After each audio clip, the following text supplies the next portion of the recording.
कब्जे वाले इलाकों को रूस किसी भी हाल में छोड़ेगा नहीं, ये सीधे तौर पर बता दिया गया है। रियाद वार्ता में रूस का अमेरिका के सामने बड़ा दावा, रूस चारों कब्जे वाले इलाकों को छोड़ेगा नहीं।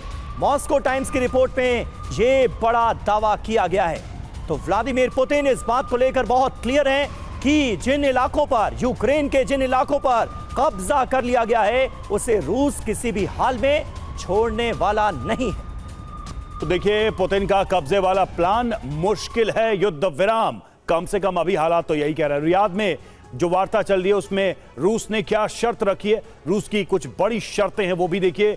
खेरसोन, ज़ैपोरिज़िया, डोनेट्स्क, लुहांस्क, इनको लेकर रूस ने शर्त रखी है। दावा यह कि ये सारे इलाके जो कब्जे वाले इलाके हैं उन पर रूस अपना नियंत्रण नहीं छोड़ेगा। ये सीधा सीधा रूस की तरफ से कहा गया है। कब्जे वाले इलाकों में मान्यता चाहिए, ये भी रूस की तरफ से शर्त रखी जा रही है। जहां खेरसोन और ज़ैपोरिज़िया की पूर्ण तौर पर हमें जरूरत है, ये क्लियर किया गया है। यानी खेरसोन, ज़ैपोरिज़िया, लुहांस्क, डोनेट्स्क, जहां पर अब रूस का कब्जा हो चुका है, ये सीधे तौर पर रियाद में अमेरिका को भी बता दिया गया है रूस की तरफ से कि इन इलाकों को रूस छोड़ने वाला है नहीं। ये बहुत क्लियर पक्ष निकलकर सामने आया है रवि, रशिया का। बिल्कुल, रूस की ये शर्तें जिसको अभी तक ज़ेलेंस्की नकारते रहे। मुकेश जी, वाकई में कई बार लगता है कि ये जो कोशिश चल रही है रियाद में, या जिस तरीके की नेगोशिएशन टेबल बनाई गई है, उससे ये युद्ध खत्म होगा क्या?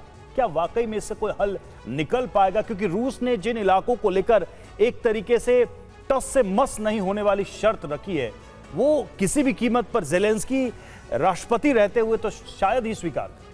रवि, मुझे लगता है कि इसमें शतरंज की पूरी बिसात को देखना पड़ेगा आपको, युद्ध के मैदान को, जो वाशिंगटन में टेलीवाइज्ड डिप्लोमेटिक नौटंकी ज़ेलेंस्की और बुश के अपने डोनाल्ड ट्रंप के बीच में हुई, और जो रियाद में इस समय चल रहा है।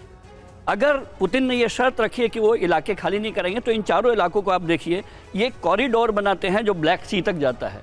ये कॉरिडोर पुतिन के लिए बहुत महत्वपूर्ण है, और मुझे लगता है कि इस युद्ध का स्ट्रैटेजिक ऑब्जेक्टिव पुतिन का यही था कि वो एक कॉरिडोर अपना ब्लैक सी के लिए बना दे। इस ब्लैक सी के अगर वो खाली कर देंगे तो उनका तो पूरा 3 साल की कमाई खत्म हो जाएगी।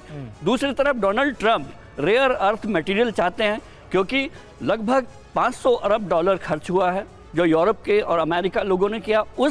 उसका सारी भरपाई यूक्रेन की ज़मीन पर कब्जा करने से होगी, उसके रेयर अर्थ मटेरियल पर कब्जा करने से होगी। शांति तब हो सकती है जब हार और जीत किसी पक्ष की ना होती दिखे, लेकिन अभी भी अगर पुतिन अपने दावे को मजबूत करते हुए, अपनी बातों को शर्त मनवाते हुए युद्ध विराम पर राजी होते हैं, तब उनको लगेगा कि ये युद्ध रुकना ठीक है। ऐसे में मुझे लगता है कि ये युद्ध विराम फेज वाइज होगा, और उसमें पुतिन की शर्तें भी होंगी और ट्रंप की भी होंगी, यूरोप की भी और ज़ेलेंस्की की भी होंगी। ठीक है।